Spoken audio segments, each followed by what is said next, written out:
Welcome back to the Aversio Experience podcast, where we explore healing, wellness, and the journey of becoming more conscious humans. Today's episode is a little different, and it's one we've been looking forward to. For a long time on this podcast, we focus primarily on the science and benefits of functional mushrooms, which we love, and that is never going away.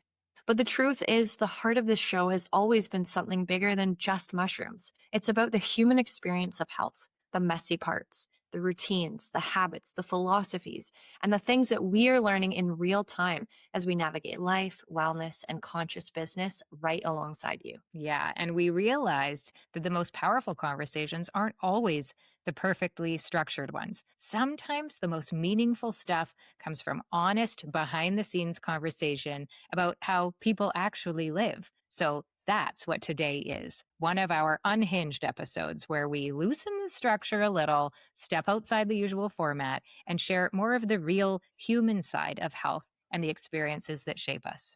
Because healing doesn't just come from information. It comes from connection, from storytelling, from learning through each other's experiences. So settle in, fungi friends. There's a mushroom for every moment, including this one. Now let's dive in. Hi, everyone. Welcome back to the Aversio Experience podcast.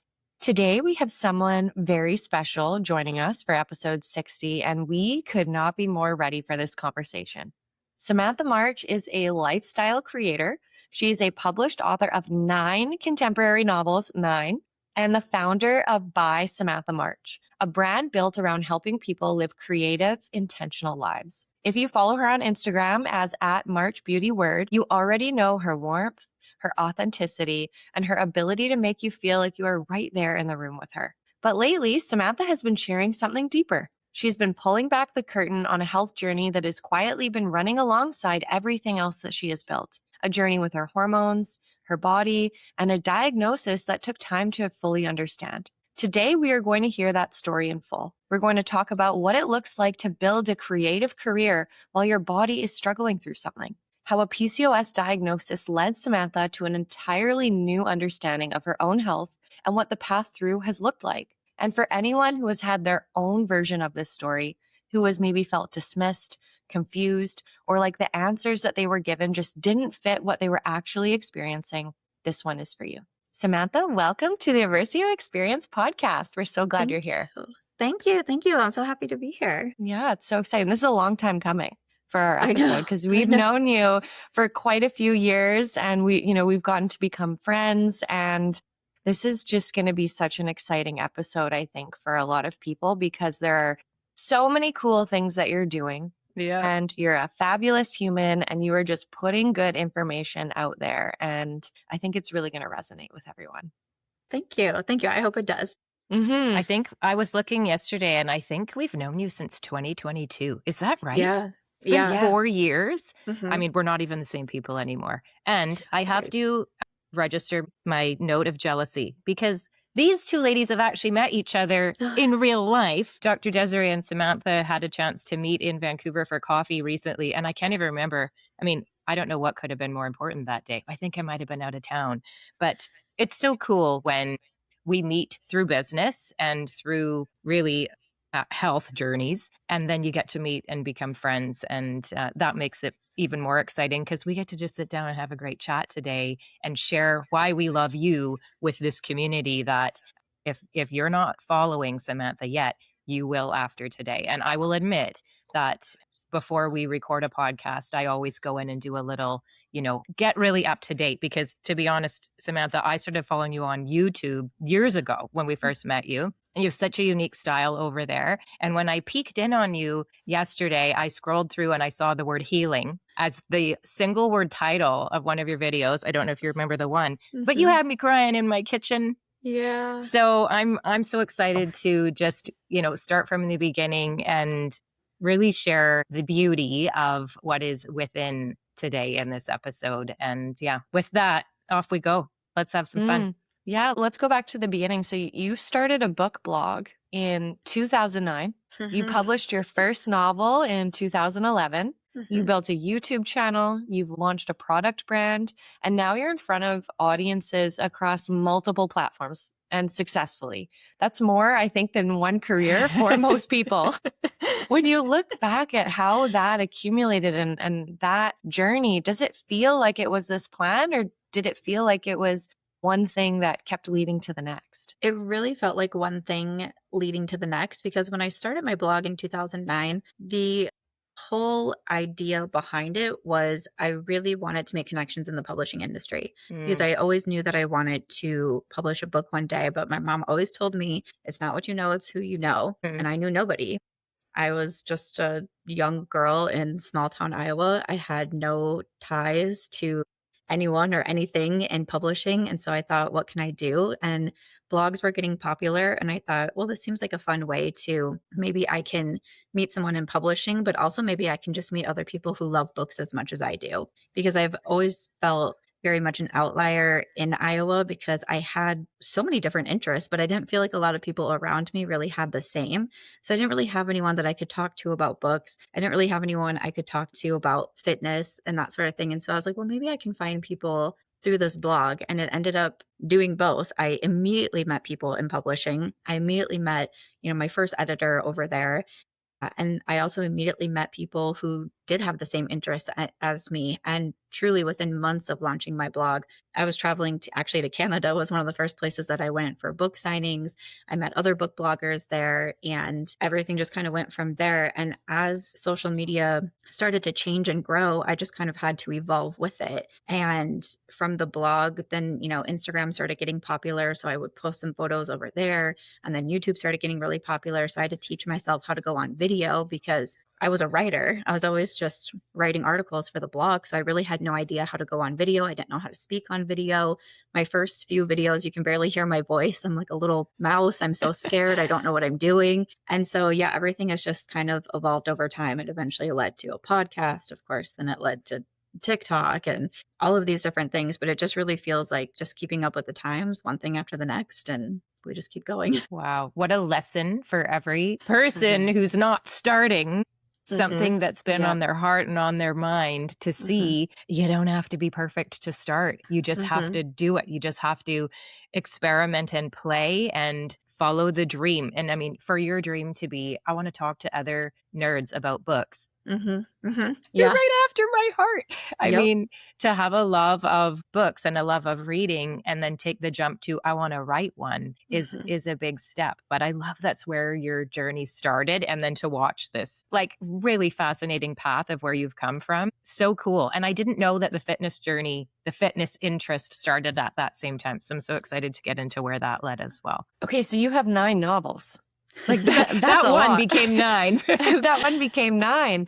So, these are your stories, your characters, your words. Writing a novel, as, and Brandy wrote a book, requires a specific kind of sustained mental endurance that most people really never test themselves against. What has that creative process meant to you beyond the books themselves? Yeah, it's so interesting because most recently I finished my 10th book. So it's in editing right now. And so I'm just kind of sitting on my hands, waiting for that to be done. But I really feel with the last handful of books that I've written them during such like tumultuous situations in my life. And I feel like that really has taught me so much more because my first, probably 4 or 5 books, it wasn't much going on in my life. Like everything was pretty chill, it was pretty stabilized and all of the things. But writing these last few through such adverse times, going through a divorce, a huge move, my dog battling cancer, me getting sick, and just trying to figure out how do you still be creative? How do you still write happy experiences when you're going through such sad and trying times yourself? And I feel like that creative process really pushed me into a whole nother level. And what I tell people when they ask me about my writing is I kind of try to explain it as like when you're at work and you just need to answer a few emails and you don't really have to like put too much thought into it. You can kind of do it while multitasking. You can be on a work call while you're cooking your lunch or something like that. Especially with these last couple of books that I've written, I have to go into a completely different place for that. I cannot have anything else going on. I have to be totally focus. I have to kind of become the character while I'm writing. So I can't have any distractions. I can't be on my phone. I can't have someone talking to me because I'm in a whole different world. And sometimes, trying to explain to my friends when I come out of a writing session, it takes me a little bit of time to come back to reality. And so I'll always warn everyone, like, hey, I was just writing, so I'm not fully with it right now. Because they'll ask me a question and I'm still like, am I in Chicago with my characters? Or like, where am I? Like, I'm like, where am I? What's my name? Yeah. I'm like, I don't know what's going on. So it's definitely been, I think to me, it's been really interesting as an author and as a creative person to actually really tap in to that creative side and understand what it means to write these characters when I don't feel like they're stories at all, when I don't feel like things are happy in life. So that's been an interesting challenge with the last few, I would say. Yeah, you're shifting dimensions. You're just going into it. Do you have any secret author rituals or like a little protocol or anything that you go through to go into that shift, to kind of leave the reality of Samantha March and the crazy life that you've got going on to go into that state? Because I know for me, I was exactly like you. I had to go to the lake and shut the door and bought myself noise canceling headphones and found a soundtrack on Spotify that was deep focus and was just this rhythm. And I literally couldn't write without all of that blocking out. Do you have, a little set of things that you go through in order to get to that state for you? The only thing that I really do that I would say is breath work. I remember learning about breath work years ago when I was, first getting my diagnosis and just trying to figure things out and work on stress and all of those things. But I feel like still just anytime that I'm stressed or overwhelmed, or even just the other day, I was driving at night. It was a long drive. I was driving for like 4 hours. I remember at one point I could feel like my anxiety rising. So I just did like some breath work literally like while driving. Yes. And I feel like it helps me so much. So even something like with writing, like I literally will sit down and I'll take just a few minutes. Sometimes it's literally like 2 or 3 minutes, but it's breathing, and it's breathing intentionally. And that's what kind of like helps clear my mind and just gets me ready. So it's such like a simple thing, but I feel like it just helps so much. I rely on it literally pretty much every day. Yeah. We did it right before our team meeting yesterday, right, Dr. Des?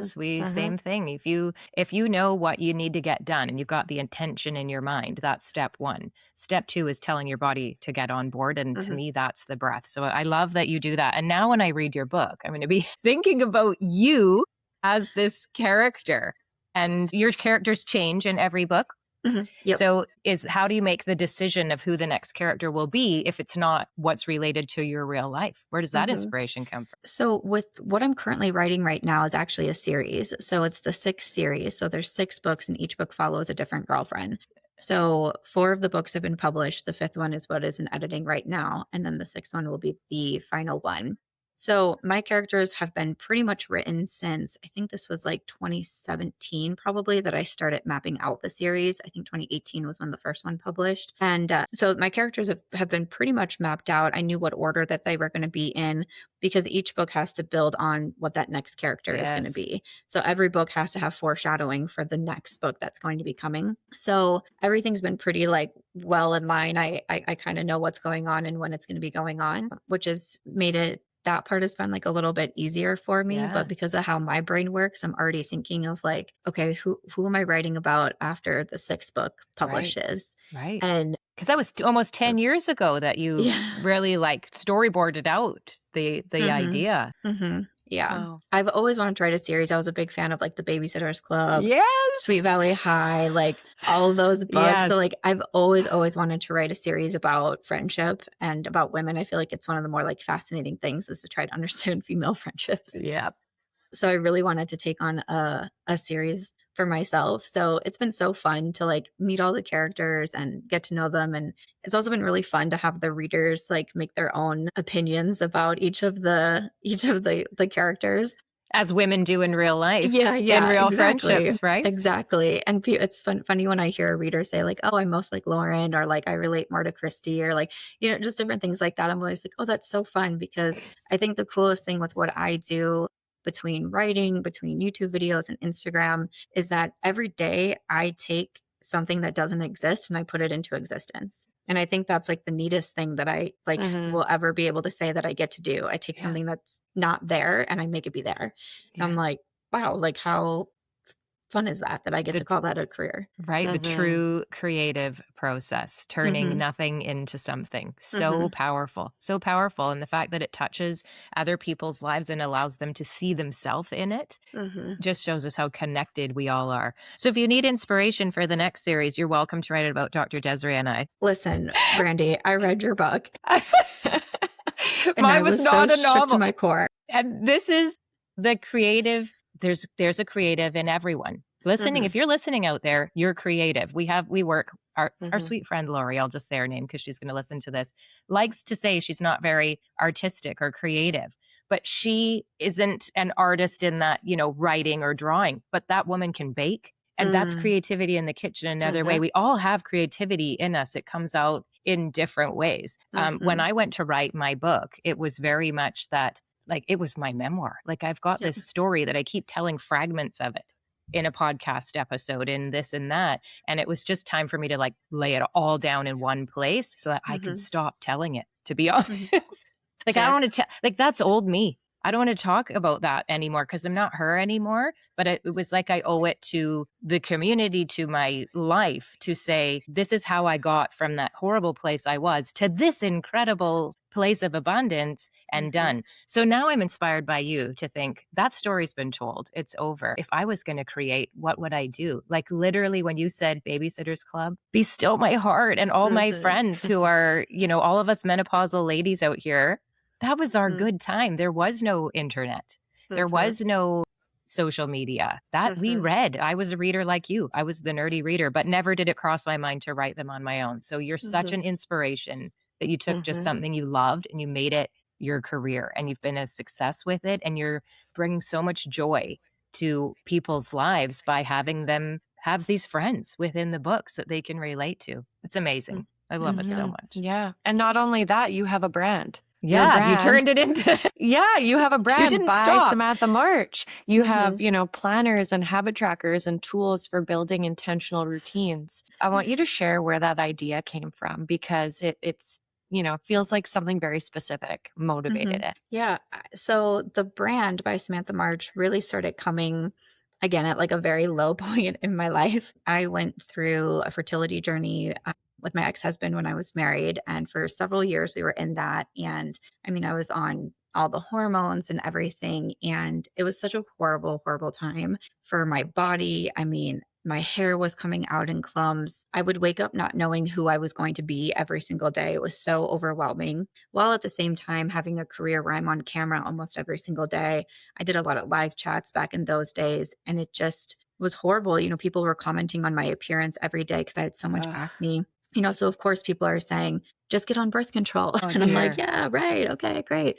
So it was so hard. And there was just so many days where I was like laying on my bathroom floor, just crying, like, I don't know how to get through the next day. I don't know how to get through the next day. And I just remember having this moment of like, okay, you can't stay like this every single day. Like, you have to do something to change. And I remember thinking, if I could just have someone tell me, here's one thing to do today, here's your only one thing that you need to focus on. And if you can check that off, then you had a successful day. And then you can try again the next day. And in my mind, I was like, it would be so cool if I had like a card deck, because I'm also, I'm like a leave it up to the fates type of girl where I was Yeah. like, if I could just pick a card and it would tell me what to do, that would be like it was meant for me that day. Like the card deck would know what I'd need. So I went online and I started looking, and I found angel cards and other things like that, but Yeah. I couldn't really find what I was looking for. And so that was one of the first products that we came out with the brand, was the deck of healthy habits. And every day there's just one healthy habit on that card. But before the brand even launched, I had like the card decks on me. I mean, every single day I would draw a card. Yeah. Every day I would draw a card, and it would just make me feel like I had something to focus on, something that I wanted to do, and I would do it. And it's one of my favorite products. That's all the products that I have come out with, from the gratitude deck, which I use every single night, to my 90-day planner. They're all products that I wanted for myself. I just couldn't find them. Like, even one of my most recent launches was the procrastination deck. I'm a terrible procrastinator. I have ADHD, all the things.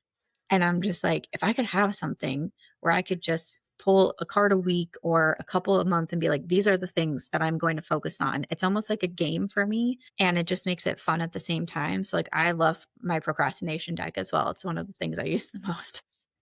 You're describing Aversio wellness in a different way, because it's so similar that you created something that you needed and had the idea that if I need it and it's helpful to me, there's a good chance there's another human out there that could benefit from this as well. And when you can see it, you have the vision, you know what it's going to be like, you know what it's going to feel like, you go look for it and it's not there, you want to build it. You have this desire that goes from just the thought to like, no, I'm going to create it. I need this. It's going to change my life. Something clicks. And that's where Aversio came from. We knew we wanted everyone to experience what we were experiencing, but we were not able to go purchase it where we should be able to. So we'll just make it.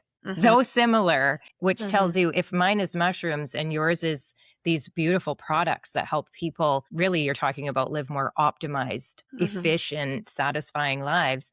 What else could people create if they just thought about what would make their life better and forget, second guessing whether other people will enjoy it or not? There's, if you are benefiting, someone else will benefit from it. And I think we're here to do that, to listen to that in us.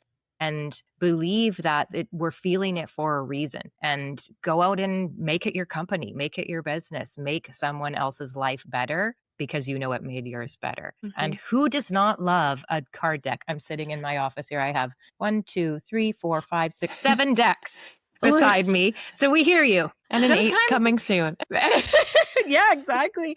Sometimes you do. And people say it's woo-woo. And no, it's a way for you to have a friend with you all the time. Just someone to give you a thought that's coming from somewhere, to give you a mirror, a place to bounce back from, a thought that you weren't able to get to on your own, to keep the juices flowing. And there's not a day I don't pull a card. And I don't overthink which deck it's coming from, but it just makes your life better when you are moving forward instead of looking at the past. And that's what I hear you saying. How am I going to take the next step? It doesn't have to be huge. Yeah, exactly. Yeah, totally. Look where it got you. Look where it got you. I know. Yeah. Clearly it worked. If you're wondering if it works, Samantha's the example. Yeah. Okay, speaking of mirror, because Brandy mentioned, being a mirror for other people.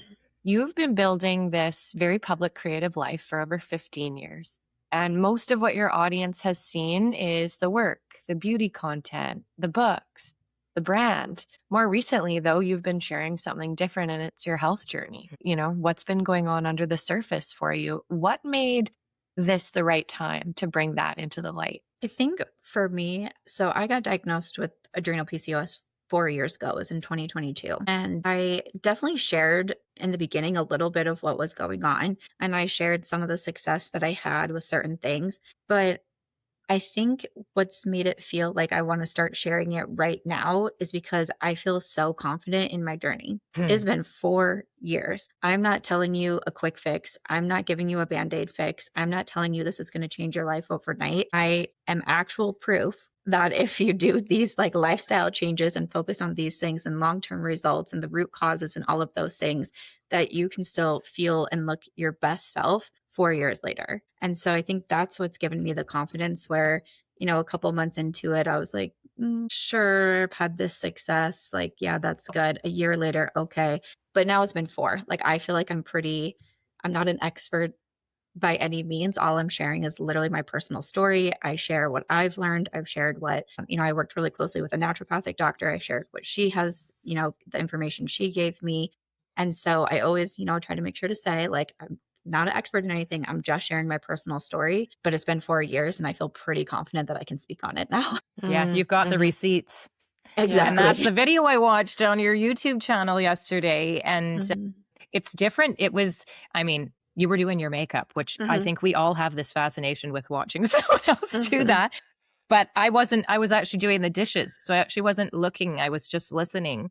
And in that, it might have been an hour. You talked about this journey to people who probably did not tune in to hear that because you're doing something else, but you took this opportunity. And what really got me, and you said it in the beginning and you ended with it, was the the first step on this journey was being willing to talk about it. Mm. And that's the hardest thing, is how many women out there in our community are going through something and feel like failures because they're not at the, it's been 4 years and I'm good. And when we don't talk about it, it doesn't get better. The more, I mean, I'm very lucky to have one of my best friends is a naturopathic doctor. So she's hearing about everything.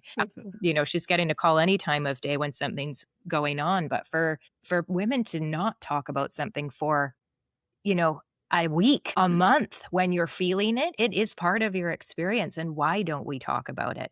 And I know that you mentioned in that video, and maybe you can mention this, that when you did open up and start speaking about it, you got some negative comments back. You got feedback that wasn't necessarily what was expected, and in judgment from your audience, and that then you stopped for a bit, and now you've come back. What was that like? What were people saying? Yeah. So I think one of the most important things, and I just touched on this in another YouTube video as well, I talk a lot about finances and I talk a lot about health. And one thing that I say about especially women who don't speak up is often because we feel shame. You know, I felt a lot of shame in my health journey because I've always talked a lot about health. And all of a sudden, not only did I feel unhealthy, I looked unhealthy. You could tell something was wrong by looking at me. And so I felt very shameful of like, I can't fix my problems. I don't know what's going on. I'm trying, I can't fix this. So I felt a lot of shame. Same with finances. You know, I was $60,000 in debt a couple of times in my life. I felt shame. So I didn't talk about it. So when I was getting sick and I wasn't saying anything to anyone, and I was just kind of getting quieter and quieter and canceling plans and staying home, it was because I felt a lot of shame in that.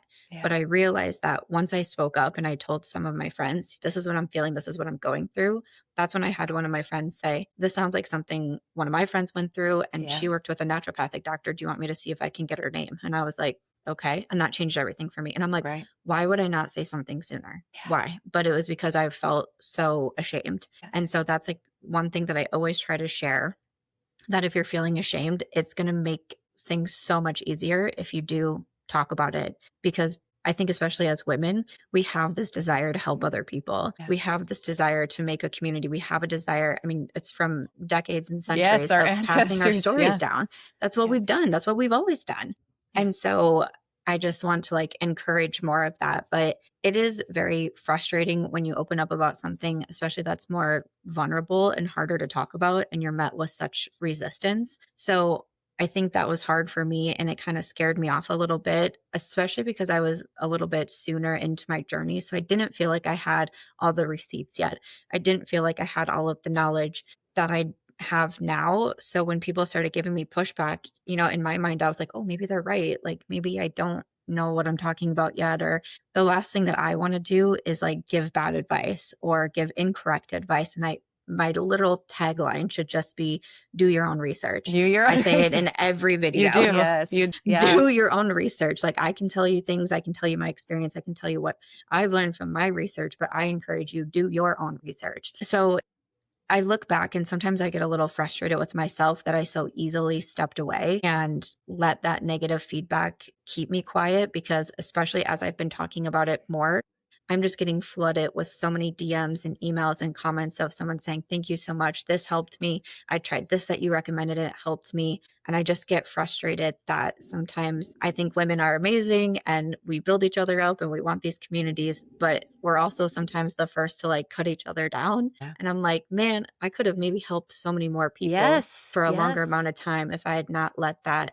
And I can't blame them. I can only blame how I reacted to the situation, which unfortunately was to take a step away. But I'm like, you know what? I feel confident now. I'm coming full force and hopefully helping people, because over this 4 years, I know how I felt at the end of 2021 and into 2022, and I know how I feel now. So I want others to feel that way. Yeah. And to do it publicly, to go through that, even if you weren't talking about it, you can go back and see. And I mean, you were taking mushrooms, so we knew. We knew what was going on, and through all of it, with yourself, with your dog, with all of the things that were happening, and to still show up with grace and do it anyway. The story has been told, even if you weren't saying it then. And I love that you're saying it was 4 years. So many people do want the quick fix, and you're never saying that. You're saying, I'm trying the next thing. When that one isn't it, I'm trying the next thing, while also being pretty consistent in the background with the things you knew were moving the mark and just needed more time. So I love that you did have this foundation with some things that you weren't willing to give up on, but the more that you talked, the more you had another thing to go and try and another thing to go and try. I mean, just people right now, get yourself a good ND. Like, Literally. like just how many Literally. people wait until it's so late? I mean, I know people who have waited, people with horrible disease that go through allopathic care for way too long. And then the poor NDs, we're sorry, Dr. Des, that humans do this to you. But, you know, going through something for so long to let it get so bad. And then the ND has to take the brunt of, oh, it took you 4 years to get me out of it. No. If you had come to me sooner, it wouldn't take. But when we don't have, you know, your beautiful friend that recommended it to you, let us be your friends today and say, trust us, just start there, start there. So, and you talked about this in the video that I just watched, how that was kind of the beginning of something new to go on, and that your expectation wasn't it would be tomorrow. This takes time. And after 4 years, that's not that big of a chunk of our life. Like to get what you've got now, it's never going to go away from you, because what you got was an education. Exactly. And that's all you're doing. So when you're thinking, I'm not giving advice, to me, the way I hear you talking, you're just, you're sharing your story. That was what my book was. You have your story and you are here to share it. You don't know who's going to benefit from it. It's education for someone. It's not medical advice. And to me, there is a big difference. That's this podcast. We're not giving medical advice. We are educating about our own experience, and take what's meant for you.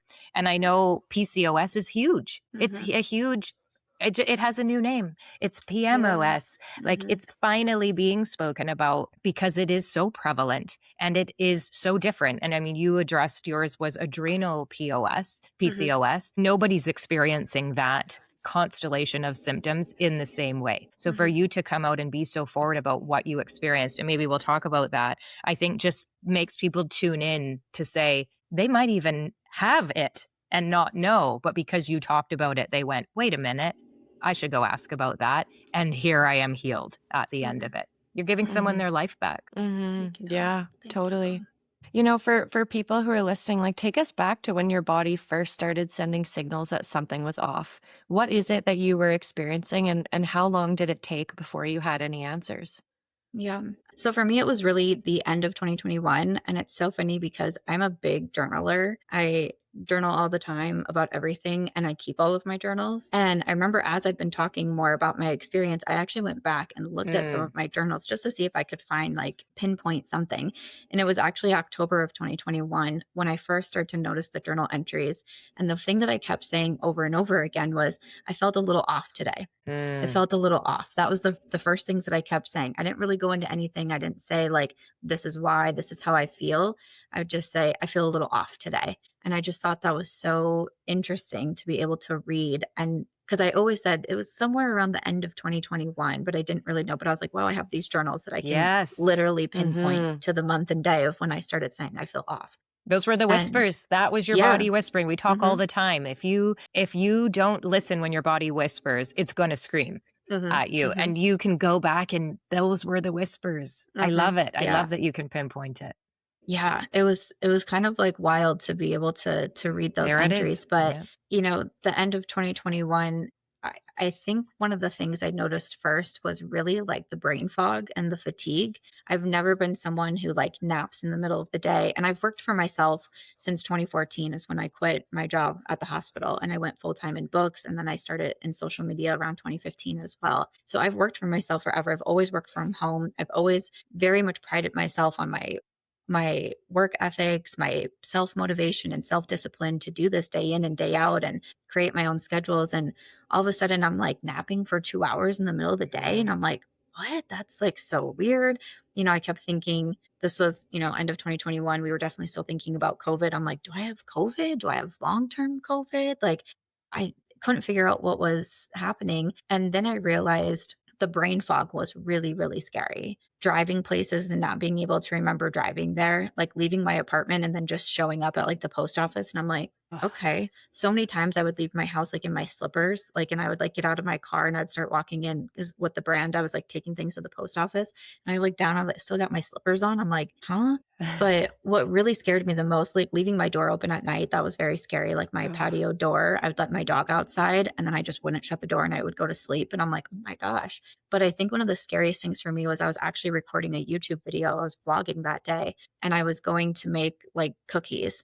And I go over and I like preheated my oven and then I came back and I'm like talking to the camera and like a while goes by and then I go, oh, I want to make cookies. I should go preheat my oven. And I walked over and my oven was already preheated and I was like, what?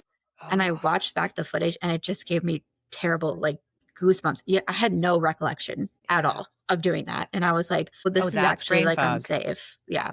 Yeah. It was so scary. I just got goosebumps all over again on my legs. But I was like, oh, this is very scary. I don't know what is going on with me. And then the weight gain happened where it truly felt like I woke up and was 30 pounds heavier.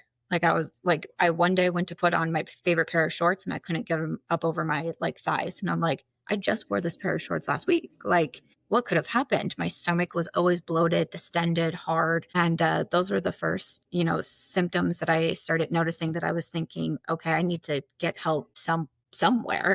And of course, my first thought is go to my OBGYN, like Yep. maybe it's something with that, then go to Yep. primary care, then go to an internist, You then go to probably an just need the birth endocrinologist. control pill, Samantha. That's Exactly. the And, answer, well, and it's just I was a woman in my 30s. right? So like that's normal. Like that's what I kept getting told. And I was Yeah. like, Nope. really? Like I was like, man, that seems like really crazy if you're Yeah. telling me feeling crazy Yeah. is normal. And like also I feel like a safety hazard for people. Yes. Like not only for Yes. myself, I feel like I'm like endangering other people. And you're telling me this is just how I should be. Which I'm is like, this whole what's common is not what's normal. Mm, Dr. yeah. Jess says that to me all the Mhm. time. Just because it's common, because so many women have experienced exactly what you're saying, that does not mean that it's normal. And we have to stop using that word. It's Yeah. common and it shouldn't be. Yeah, exactly. Exactly.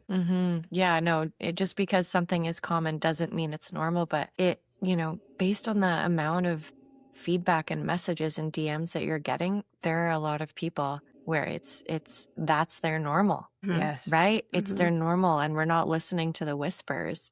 So I think what you just described, how you read it back in your journal to pinpoint exactly what it was and saying, I feel off, is something that's, very vague. It's not super specific. Like I do this is the symptom I'm experiencing. How many people can relate to that? And it doesn't mean that they have PCOS or PMOS or whatever it is, but how many people can relate to that? I just feel off and noticing a pattern. But the beauty in that is that so many of us do these beautiful activities like journaling and writing and taking notes and doing these things. But how often do we reflect back on it or go back to see the changes? Right? That's huge. And that's, amazing that you were able to do that. Is just, you're following something that felt so natural for you and intuitive. It even makes me wonder, to go back further. So that those whispery moments, something's not right. There's been a long path before that made, so you mentioned to us you were on fertility drugs. So there's some type of a hormone picture. Long before that is likely the beginning of what we're going to come to. And now, so you've had symptoms of brain fog, you've had symptoms of fatigue, you've had symptoms of bloating. So we're going to say gut issues. What else came from that? Because you're almost through the whole list of PCOS by now. And like, AI would diagnose you in about 4 seconds, but where did it go from there? Yeah. So after, or do you mean like that, was that the end of the symptoms and symptoms? then you knew, or did you, because when you look at PCOS, it can be so many things. That people will lose their hair, there's acne, there's all of these other things. By the end of the day, did you have every single symptom, or was that the collection that made you say, there's a word for this? Yeah, I feel like had like all of the symptoms as well. Once again, my hair, and I had been on this hair journey after after my fertility journey, I was like trying to get nice looking hair again. And then I felt like I was losing my hair and it was becoming really thin again. I'm like, man, this is a bummer. And then the acne came back. I had terrible hormonal acne on the fertility drugs. I had started clearing my skin. I was like, great. And then all of a sudden I have horrible acne again. I mean, on my chest and my back and, especially all along like my jaw and everything. And I'm just like, I am so confused. I just felt like I was in a totally different body so quickly. And I think that was, now I can look back and I can see I started to have those whispers. My body was obviously telling me something. But when the accumulation of symptoms all happened at one time, it really felt like it was like a snap of the fingers and I was just a completely different person. Yeah. And I think for me, it was also super disheartening at this time because I moved to Las Vegas in April of 2021 and I started not feeling well in October. It was so quickly. And this was supposed to be like my new journey. This was supposed to be my new chapter, my new book, my new life, my new everything. I moved to Las Vegas with such enthusiasm and optimism and motivation and, moved in April. I launched my business in June. I was just like, I'm ready to go. And then all of a sudden I'm so exhausted. I can't get through the days. I don't like how I look. I'm, ashamed to like go online.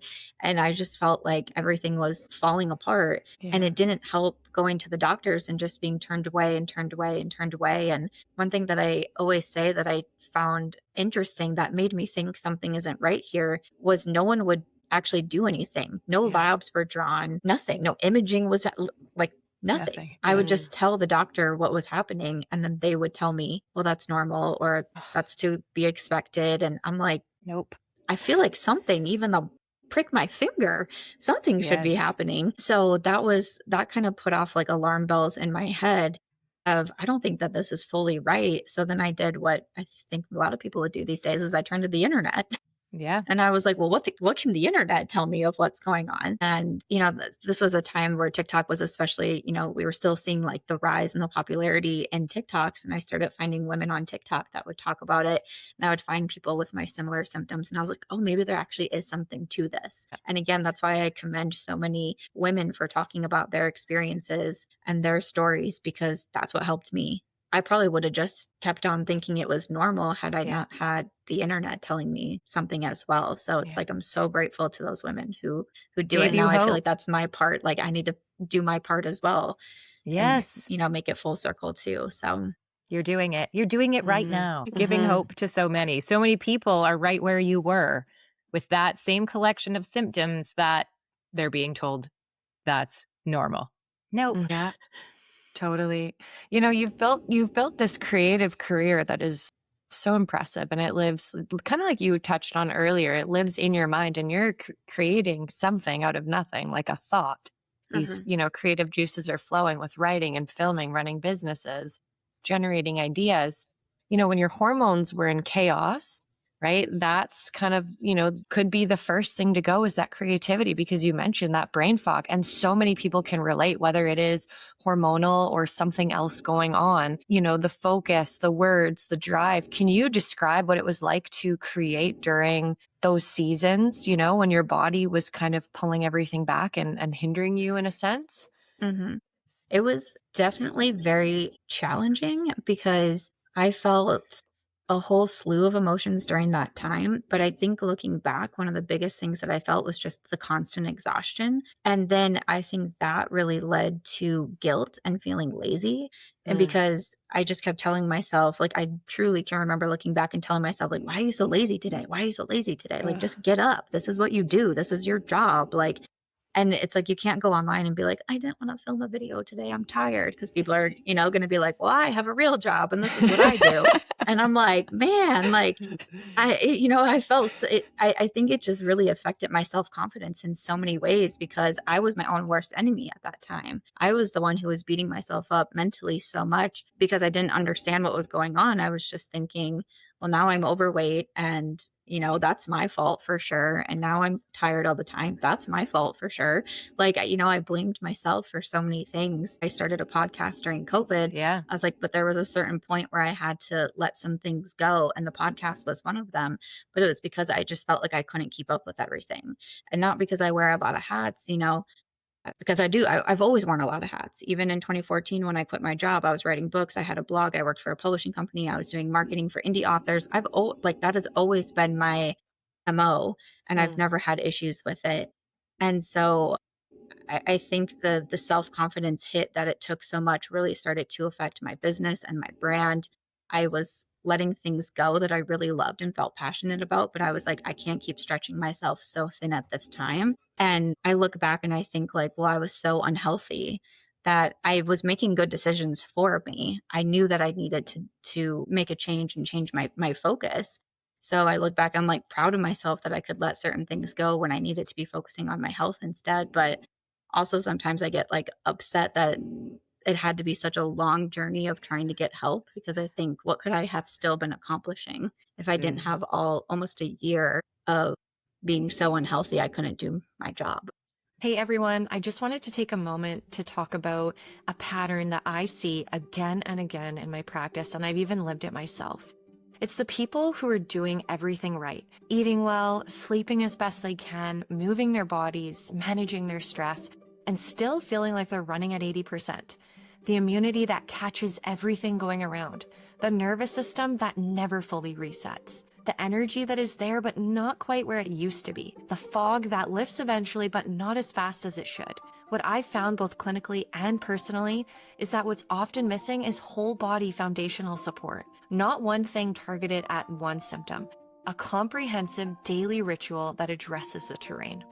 And that is what the 4 mushroom blend does. This is the product that I reach for when life is a lot. And honestly, when is it not? It's the reishi, the lion's mane, maitake, and shiitake, 4 of the most powerful functional mushrooms in the world, in just a single half teaspoon of extract powder. It's so simple. Add it to your coffee, your smoothie. I put it in my matcha. It can be part of your morning ritual, or you can use it in the evening, and done. It just disappears. I use my electric mushroom mixer to blend it in there, and you barely taste it. And what you're getting in that half teaspoon is 9,750 milligrams quantity crude equivalent of mushroom intelligence with 40% verified beta-glucans. And that number really does matter. Beta-glucans are how you verify that a mushroom supplement is actually able to do something. That 40% is a level that most brands in this category cannot match. And the reishi is so helpful to be supportive of your stress response and your sleep.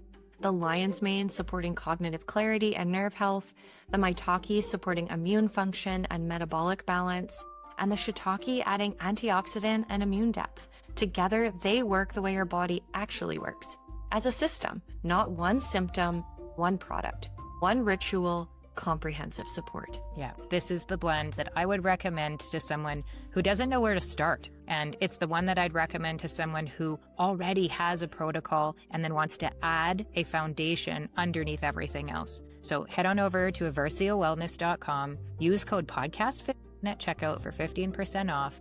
And that's for anyone in our community, anytime, any order. Consistency is where the results live. This is the ritual that makes consistency easy. Yeah. Yeah. I hear you. My journey was a decade of, but I would not be here if I hadn't gone through that. And I see it for you. I see it for you in how your content has changed and will continue to change because you've been on that journey, which was not what you expected when you started as a blogger, as a podcaster. That wasn't the story. But now it gets to be the story that, like you said, you're here to tell that story because there's somebody out there that's going to cross your path, not because they want to hear about PCOS or PMOS, because they want to hear about the best blush in the land, but they come and get something that changes their life. And that's so beautiful. That's so beautiful that you were given this, you know, we get dealt the hand. We get dealt the hand, and it's, what are you going to do with it? Are you going to hide it and, you know, are you going to cover it up, or are you going to shine it out to the world in hopes that it becomes somebody's rainbow? And you're doing it in real time right now. So I'm so excited to get to the happy part where you did find the things, that you did get to the place where things started to turn around for you. Yeah. So for those who are listening, PCOS stands for polycystic ovarian syndrome. And, you know, this is a very common hormonal condition that a lot of women experience.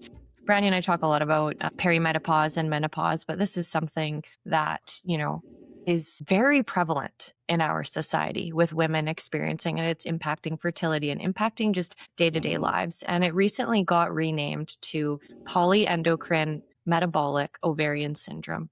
And I think this name, and Samantha, you even talked about this too, like this name fits it better because there are people who with diagnoses or a diagnosis of PCOS who are like, this doesn't make sense because I don't have polycystic ovaries. Yeah. And we know that PCOS is a condition that it's really, about the metabolism and your metabolic health and, your blood sugar balance, as well as androgens and stress hormones. And they're all connected, as we've talked about a lot. And you mentioned that this just made sense because you had adrenal PCOS, right? Where your adrenal glands are impacting how your hormones were. So for you, I know you mentioned like having some sort of diagnosis really helped you because you had a direction.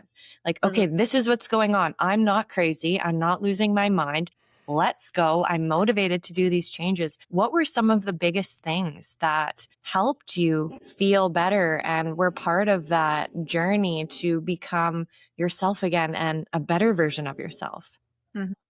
I think one thing that you said was really important too was with getting the diagnosis, I was never like mad about it. I was never like, oh, why me? Or like this sucks. Or like I really wasn't. I just felt so much relief that I had an answer, that it wasn't normal, that I didn't have to just expect it to be this way the rest of my life. So I think that really is part of what motivated me too, is like, oh, okay, like, well, here's what I have. And I'm working with someone who's so great and wants to put this treatment plan together for me and to figure it out. And I think I'm someone who, like, I love puzzles. Like, I'll do anytime I travel, I always buy like a puzzle of, something from where my travels are. And then I'll go home and like do the puzzle with my friends. But like, I always love puzzles and figuring things out. And this was just another puzzle that I was looking at of, okay, so how can I figure this out? And it was, another thing I say too is that I actually really look at my PCOS diagnosis as a silver lining because it opened up my world to so many things that I don't think I would have ever been as motivated.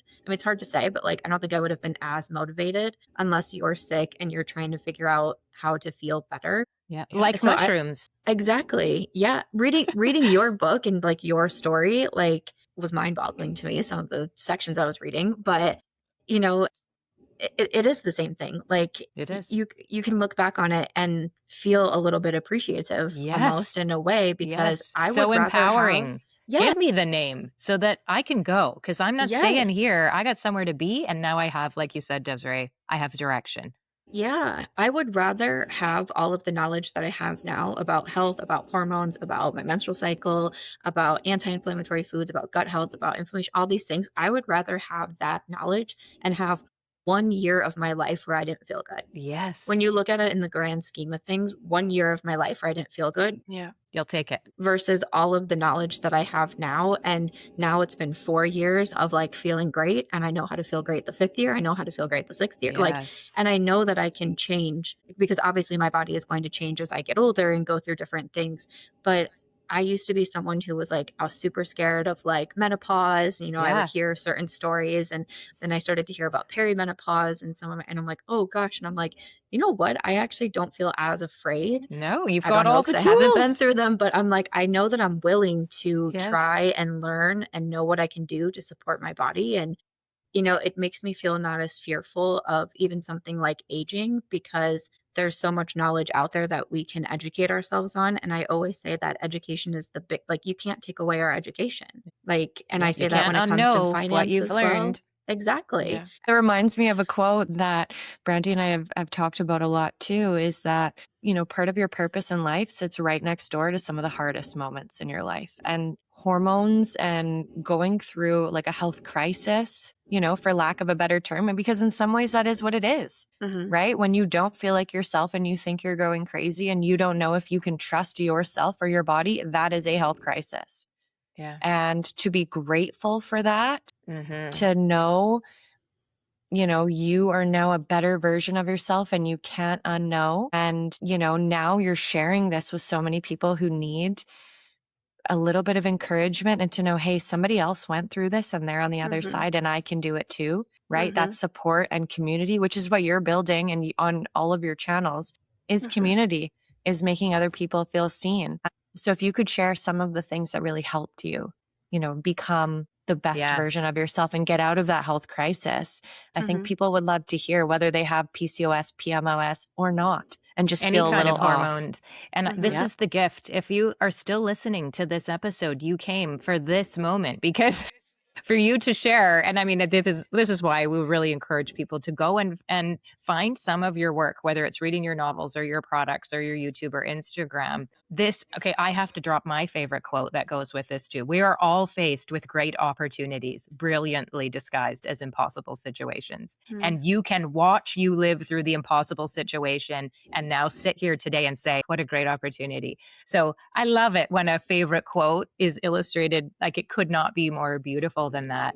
But give us the success. What are the things that moved the needle at the end of the day? I think for me, the number one thing and that I always go back to, and whenever people tell me that they're not feeling well or feeling off, the first thing I always say is get your hormone labs done, because taking guesswork out of your health is like, when you say it, Yeah. it sounds obvious, but so many people, myself included, had so much resistance to it. I don't know if it's because we don't want to know. I don't know. I'm based in the US and our health insurance is notoriously terrible, but Yes. like, especially if you're self-employed.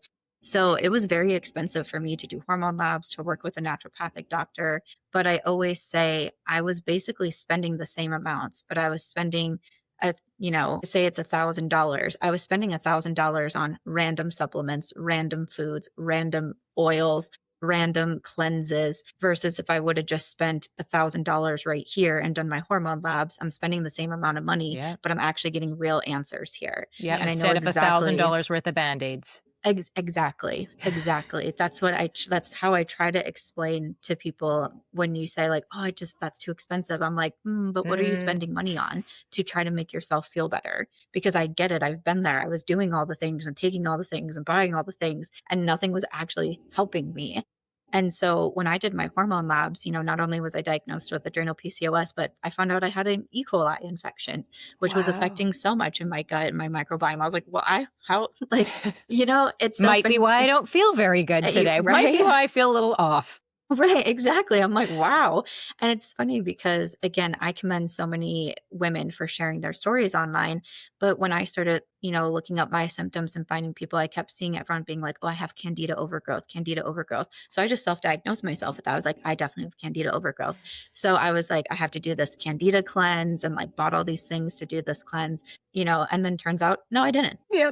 Like, I was so confident my labs would come back with candida overgrowth. No, didn't. Yeah. I was It like, turns out we're all unique and your hmm. picture might not be what everyone else is. So the Yep. data was the beginning for you, Yeah, having for some sure. clear, actual science. It turns Yep. out science is valuable. It's crazy. Like, it's so crazy. So that's like always the number one thing that I recommend. And then from there, we really created a treatment plan very specific to me. But one of the things my doctor recommended to do was like the elimination diet, because she explained to me like so much of my weight gain was inflammation. Mm-hmm. And I really was not familiar with like, I have heard the word inflammation. I knew what it was ish, but I didn't know much about it besides like it's usually bad. So which then after I learned more, I was like, oh, it's actually, there's like a good kind of inflammation and a bad kind. I was like, wow, I didn't know all of this.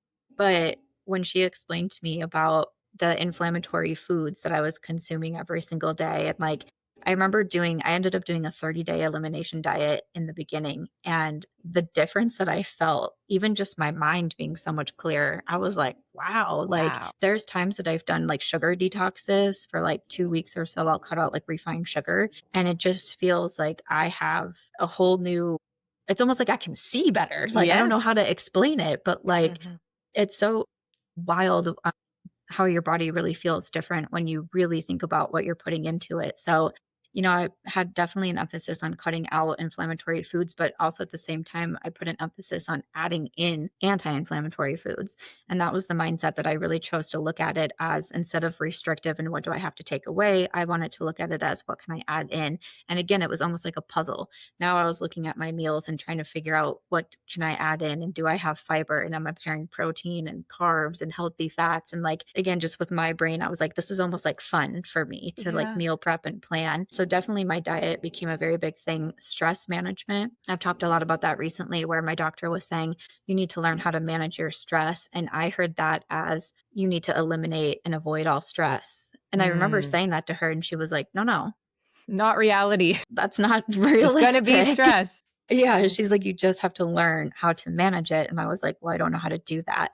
And she was explaining to me such simple things that we can do. Get sunlight in our eyes first thing in the morning instead of looking at our phones. Be off our phones 30 minutes before we go to sleep so our body actually calms down. So we're not trying to go to sleep in a state of stress. Because, I remember hearing like your body doesn't know the difference between reading 200 emails and being chased by an actual tiger. Yeah. It just knows that you're stressed. And I'm like, well, that's interesting.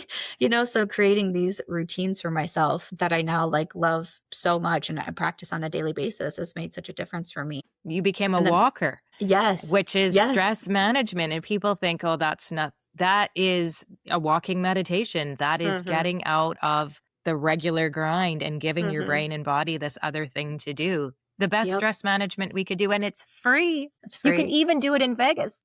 You can. Well, today I think it's going to be 117 degrees. Oh, so I already walked this number. morning though. I walked this morning before it got too hot. But yeah, with mine being adrenal PCOS, when I was sick and I was thinking, okay, this is my fault. My idea was go to the gym twice a day, lift as heavy as you can, run as fast as you can. I mean, I was doing such intense workouts and my doctor was saying, all you're doing is keeping your body in a constant state of stress. My cortisol levels, I remember looking at them, they were off the chart. They didn't stop at all. They just kept going. And I was like, oh, that's so interesting. And so she's like, low impact exercise will really help you. And she did point out to say, it doesn't have to mean forever. Because I've always been a gym girly. I've always been a workout girly. Like I did the Billy Blanks DVDs in college, kickboxing. Like I did Jillian Michaels 30-day shred. So I've always been into fitness. And I was like, I don't want to take that away. Like I don't want to lose that part. And she said, it's not forever. It's just until you can really heal these symptoms that, focus on your low impact. And I was like, okay, I can do it for this amount of time. And turns out I ended up loving it so much that walking is my main form of working out. I do almost 20,000 steps a day. So I'm like, that is a workout and it takes a long time. But I've been able to see so many benefits. And, I tell people too, if you can just start off by trying to walk after you eat, the things that it does for your digestion, your lymphatic system, your blood sugar, circulation, blood sugar, all of the things, get away from a screen, stand up, stop being so sedentary. I was like, if that's just where you can start is try to eat after your meals, that's what I did. I was like, okay, like I'll do 10 minutes after breakfast, 10 minutes after lunch. And then I was like, wow, I really feel good. Yeah. Who knew? Yeah. Wow. Without a prescription. I mean, that is the prescription. That's what Dr. Des would prescribe to you too. Get outside, go for a walk. And free. Yes, I mean, I bought a walking pad eventually because it does get really hot in Las Vegas. So I could like do that in the afternoons. But like for the most part, it's free. There's so many things that we can do for our bodies that is free and very basic. Slowing down while we eat. The boring basics. They're not sexy, but they really move the needle. Yeah, truly, truly. So you're eating different. I focused. You're moving different. You're recognizing that stress is something not ever going away. We have the responsibility to manage it. Is there anything else that was put you over the edge to this healing that you're enjoying right now? Yeah. So those were some of my like main pillars in the beginning. And I felt like once I had those handled, then I kind of went into the next steps of what else can I learn and what else can I do to support my body. And that's actually around the time that I found Aversio Wellness, because again, I felt like there's a lot of like trendy supplements. And when people are sick, then you definitely get served all these ads, but like this pill will change your life. And this supplement is definitely what you'd need. And, my naturopathic doctor told me like, these are the things that you should be taking, things like magnesium and zinc, and that we could see on my labs that like you're deficient in these, like you should take them. And she was one who recommended turkey tail to me. And I was like, okay. I was like, well, let me look into this and let me try to figure it out and do my own research. And so I started looking into turkey tail, and that's when I started finding videos with Aversio Wellness. And so I looked more into it. I watched more videos. I went to the website. Like I will say, like, I don't feel like I purchased right away. I really tried to teach myself because I think I got to that point where I had stopped looking for Band-Aid fixes. And I was really trying to figure out what can become a part of my routine and what's going to make sense in the long term. And once I started learning about functional mushrooms and the long term benefits of them and what they do for inflammation, gut health, Hormone I'm balance, all hormone your balance, things. so many different things. I was like, well, wait, how have I not heard of this before? And then I think what was really fascinating to me, especially because the first mushroom that was recommended to me was turkey tail, was also around the same time my dog got diagnosed with Right. cancer. Right. And my dog was my best friend, my soul dog, everything. Aries, right? Aries, yeah. Yeah. Yeah, Aries. She was a Vizsla. And, I had her with an oncologist. I had her, I was like, I'll do like the chemotherapy, but I also hired a holistic vet. And I'm someone who always thinks like things can go hand in hand. There's a time and place for everything. And I'm not an extreme person on one way or the other. I see benefits to all things. So yes, I had our oncologist and we were doing chemo, but I also had this holistic vet and we were doing things like acupuncture. And I remember the holistic vet saying I would like to start her on turkey tail. And like a little bell went off in my head and I was like, turkey tail. I was like, my doctor recommended that to me. And so I'm like looking into it for dogs. And then I mentioned it to her oncologist because, she's on a treatment plan herself. And I'm like, hey, my holistic vet recommended to put her on turkey tail. Like, what do you think? And she said, oh, yeah, put her on that. And I was like, okay. We need to 'Cause you know this often- doctor. This is a Yeah. doctor after our own hearts. Yeah. Well, Mhm. because you usually hear like traditional medicine and holistic medicine, like they Yeah. don't really like see eye to eye or Mhm. clash or whatever. So when she was saying yes, and she was teaching me about like the anti-cancer properties, all these different things that turkey tail has, I was like, I need to pay more attention to this. And so I feel like that really helped open up my world as well. And so I always say how much I love turkey tail. It's like anytime I get an email that's like, do you need any like replacements? It's turkey tail. Just keep it Every flowing. single time. Keep it It's flowing. turkey tail. Yeah, it can Because be for life.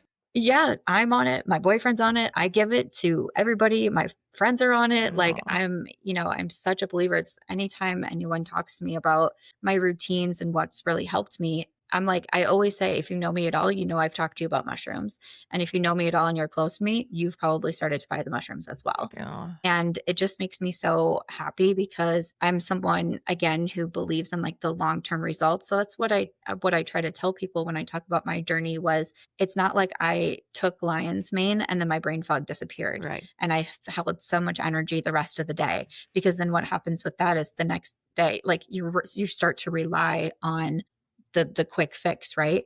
And so for me, it was a couple weeks into specifically taking lion's mane that I started to notice a difference in my brain fog and my concentration. And I was like, okay, this is really interesting to me. So, I mean, I think it was probably around like the summer of 2022. I think that was right around the time that I was finally diagnosed. And that I started adding those into my routine and I've never stopped. It's been 4 years and I've never stopped. Make our mushroom heart so happy to hear the success stories. It's Mhm. amazing. It's amazing such a little thing could, and it brought us together. Like Mhm. we get to have a friend, we get to have this inspiration, and the whole community now gets to benefit from you explaining how something that felt so complicated and difficult really had these solutions that were right there and available to you when you found the right teammate. And Mhm. we all Mhm. need that. We all need Mhm. to speak our truth so that the teammate can appear for us and hold our hand and get us started. And then you don't need them for the rest of your life. You've Mhm. got the education. And like you said, you will never unknow what you know now. It's so Yeah. beautiful. Yeah, Mhm. exactly. Yeah. Yeah. Amazing. For anyone who's listening who wants more of you and wants, to follow your brands and, read your novels, where can they find you? Where should they go? Yeah, so I am on Instagram, March Beauty Word, and it's so funny because I started in books, I switched over to beauty,